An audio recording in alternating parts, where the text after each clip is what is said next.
Welcome back to this video. The very first thing you want to do is to come to the top right here. Click on these three dots right here. Click on that. And this is going to drop down. Next thing you want to do is to come down below right here, all the way to help and feedback.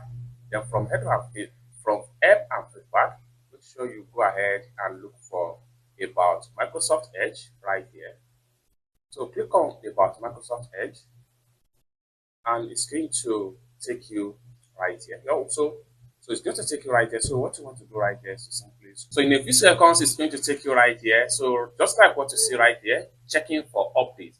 So the current version for Edge browser here is 1390.3405.86. This is the current version right here. What you want to do right here is to make sure the update is fully completed.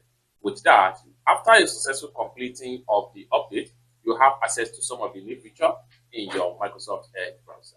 For more tutorial tips and tricks about how best to use your Edge browser, consider to subscribe.